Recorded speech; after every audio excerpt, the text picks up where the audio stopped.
La parole est à Monsieur Bertrand Pancher. Monsieur le Premier ministre, après une série de conférences internationales contre le réchauffement climatique considérées comme nettement insuffisantes pour endiguer la catastrophe annoncée, celle qui vient de se tenir à Madrid s'est conclue par un véritable échec. Mon collègue François-Michel Lambert avait d'ailleurs regretté la semaine dernière l'insuffisance de présence de France à cette COP. Il n'y avait d'ailleurs aucune délégation de notre Assemblée. L'enjeu après l'accord de Paris était double. Renforcer les engagements actuellement trop insuffisants de tous les pays du monde pour réduire leurs émissions de gaz à effet de serre, aider les pays en développement à réussir leur transition écologique.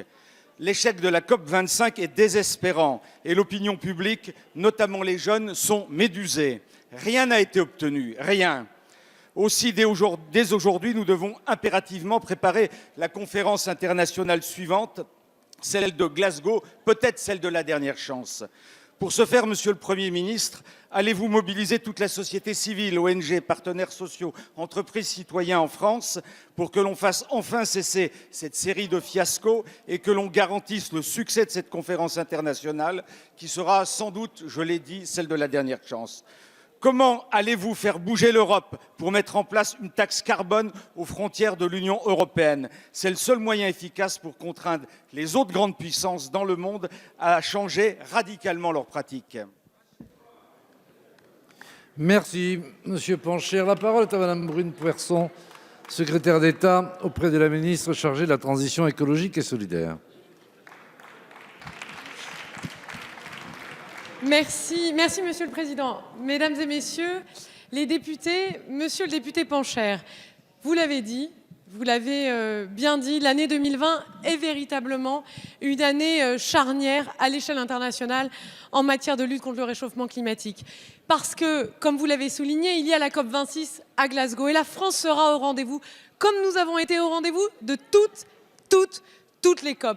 Pourquoi? Parce que nous sommes le pays hôte de l'accord de Paris et parce que nous nous battons au niveau européen, nous nous battons pour faire en sorte que l'Europe ait la position la plus ambitieuse possible et que nous soyons le premier continent à être neutre, au niveau du carbone. Cher monsieur, s'il vous plaît. J'essaie juste de répondre à la question. Je suis brune, on est d'accord. Continuez, Madame J'ai la ministre. peut-être quelques points communs avec Ségolène Royal, mais je crois qu'il s'arrête à la coupe de cheveux. Monsieur le député Pancher,